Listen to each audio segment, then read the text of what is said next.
Hello, welcome back. We're in Chapter 4 of the story, God's Story for Your Life, and I just encourage you, if you haven't picked up one of these, to do so and read. It's not too late to catch up. You're only on the fourth chapter today. And this week, the theme is deliverance, and it covers basically Moses and God's rescuing of his people.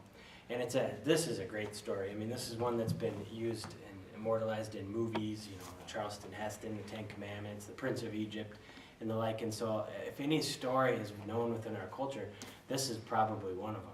Because it is pretty fantastical that the Red Sea would split and God would rescue his people. And man, it's just a great story. I hope you're enjoying your reading. In the questions in the back of the book, the discussion questions for Chapter 4, a lot of these are great for us to talk about, but I kind of want to put a flavor on here for us, just kind of a way to think about as you read the chapter and as you answer these questions. It kind of comes back to what we've been talking about really all along the way here with these discussion questions. But there's this question number 3. In what ways was Moses qualified to lead the people? In what ways did he feel he was not qualified? And really the answer to this question about his qualifications is that he was chosen by God. In what ways was he not qualified? Well, when you're the hand of God, pretty much in every way you're not qualified. And I know that you could come up with other things that he has as strengths and gifts and characteristics, and I encourage you to talk about those things. But I think it kind of betrays one of the things we deal with as humans in a sinful, broken world, only a shadow or a glimpse of what we were created to be, is that we are very overconfident in our own abilities. If you go back to question 2, how did God display his concern and love for his people after hearing their cries and groanings? Well, the answer of he rescued them, but he could have just as easily chose not to. So it's not like it's because of their cries and groanings that he did this. He did this, which is, the last question in here. What can you learn about the character of God from the story of the Israelites' deliverance from slavery? Well, he did this because he's a gracious and loving God, and he did this because he promised he would do this. This is what he promised to Abram in Genesis chapter 15. And so for us, as we reflect on this, I think sometimes we get wrapped up in our own abilities and kind of lose sight of that even today, even when we don't see Red Seas splitting and the like, God's in control. This is his creation and his life is in your hand. And not just your life, but the life of every person in this world. Whether they recognize it or not, it's his world. And he does things according to his will and according to his purpose. So let's go back to these questions and see how that kind of shadows this. This kind of shades our way in which we would answer these questions. Question 2, how did God display his concern and love for his people after hearing their cries and groaning? And the answer would be, well, he's gracious and he fulfills his promises.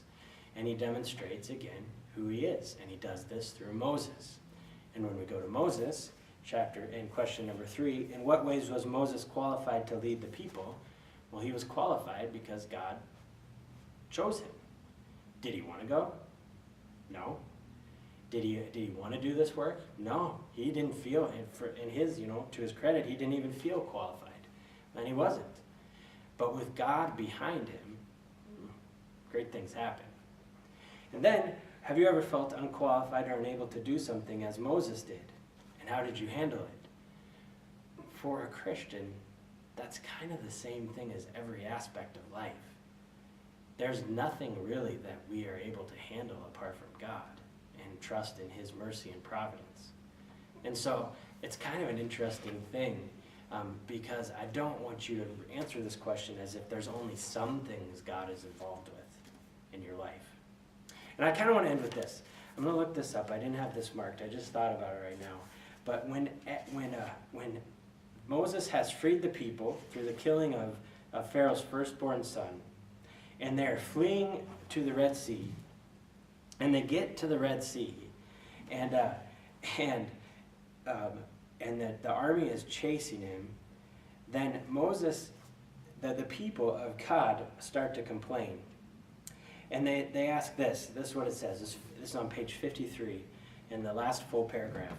As Pharaoh approached, the Israelites looked up, and there were the Egyptians marching after them. They were terrified and cried out to the Lord, and they said to Moses, "Was it because there were no graves in Egypt that you brought us to the desert to die?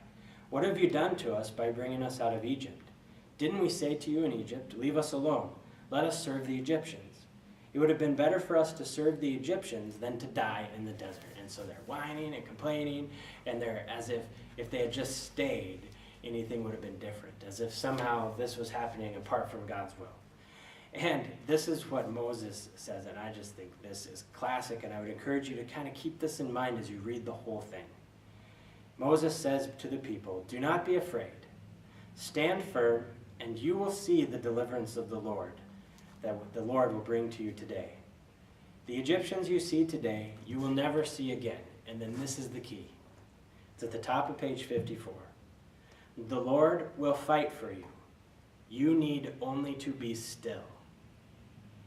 And I just think that's a great reminder for us of who we are, and that this is his creation and his world. And for us, deliverance comes only because of him.